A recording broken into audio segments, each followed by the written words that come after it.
Vadodara municipal કોર્પોરેશનની વેરા વસૂલાત ટીમે મકરપુરા એસટી ડેપો પર કડક કાર્યવાહી કરી છે.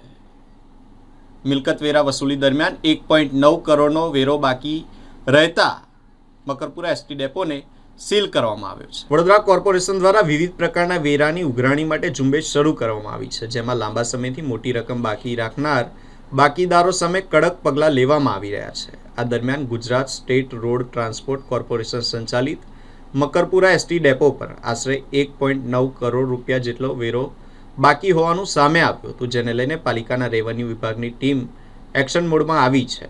રેવન્યુ વિભાગની ટીમે ઉઘરાણી માટે મકરપુરા એસટી ડેપો પહોંચી હતી, પરંતુ બાકી વેરા અંગે કોઈ ચોક્કસ જવાબ ન મળતા તાત્કાલિક ધોરણે ડેપોને સીલ મારવાની કાર્યવાહી હાથ ધરવામાં આવી છે. પાલિકાની ટીમ દ્વારા ડેપોના મોટાભાગના પ્રવેશદ્વારો સીલ કરી દેવામાં આવ્યા છે અને માત્ર એક જ એન્ટ્રી ગેટ ખુલ્લો રાખવામાં આવ્યો છે. આ કાર્યવાહીથી ડેપો પર આવતા મુસાફરો તેમજ એસટી બસના પાસ ધારકોને, વિદ્યાર્થીઓને ભારે મુશ્કેલીનો સામનો કરવો પડી રહ્યો છે. પાલિકા તંત્ર દ્વારા 1 કરોડથી વધુનો વેરો બાકી રાખનાર બાકીદારો સામે આવનારા દિવસોમાં પણ આવી જ રીતે કડક કાર્યવાહી ચાલુ રહેશે તેવી શક્યતાઓ પણ વ્યક્ત કરવામાં આવી છે. મકરપુરા ડેપોને આજે સીલ મારવામાં આવ્યું છે. કઈ પ્રકારની કાર્યવાહી કરવામાં આવી છે? કેમ સીલ મારવું પડ્યું? વડોદરા મહાનગરપાલિકા દ્વારા ચાલુ વર્ષના વેરા બિલોની બજવણી કરવામાં આવી છે. જેના પણ બાકી છે તેને વોરંટ અને નોટિસ પણ બજવણી કરવામાં આવી છે.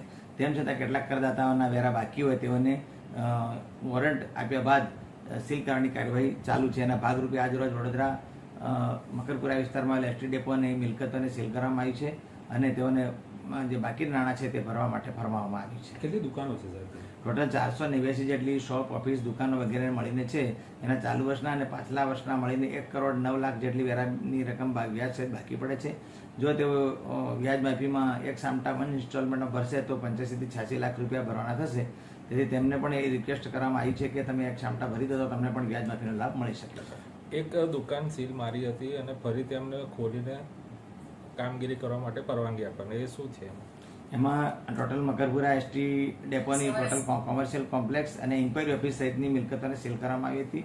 ત્યારબાદ ડેપ્યુટી ડિવિઝનલ કંટ્રોલરના જણાવ્યા પ્રમાણે તેઓની ઇન્ક્વાયરી ઓફિસ માત્ર ખોલી આપવા રિક્વેસ્ટ કરી છે અને એમણે બાકીના પૈસા ભરવાનું કમિટમેન્ટ આપતા માત્ર એમની ઇન્ક્વાયરી ઓફિસ હાલ પૂરતી કાર્યરત કરી આપવામાં આવેલી છે. સરકારી આવી કેટલી ઇમારતો છે જેમાં વેરા બાકી હોય ને એ લોકોએ કંઈ આપણને ટાઈમ મુદત આપ્યો કોર્પોરેશનને? સરકારી મિલકતોના ગુજરાત સરકાર અને ભારત સરકારની મિલકતોના વેરા બિલોની બજવણી કરવામાં આવી છે. તેઓના નાણાં જે છે એ સરકારશ્રીની ગ્રાન્ટ આવેથી ભરપાઈ કરવામાં આવતા હોય છે.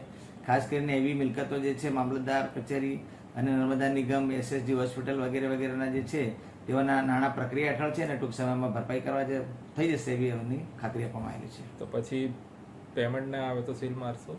ને આ સરકારી નાણાં છે દર વખતે ભરાઈ જાય છે ને એમના જે વેરાના નાણાં છે એ સરકારની ગ્રાન્ટ પર નિર્ભર છે અને તેઓના પ્રોસેસમાં છે ને તેઓ લોકો રેગ્યુલર ભરી દેતા હોય છે. સીલ મારવી છે તો એનું કેવી નીતિ નિયમ હોય છે કે આટલા સમયમાં આપણે સીલ ખોલી દઈશું?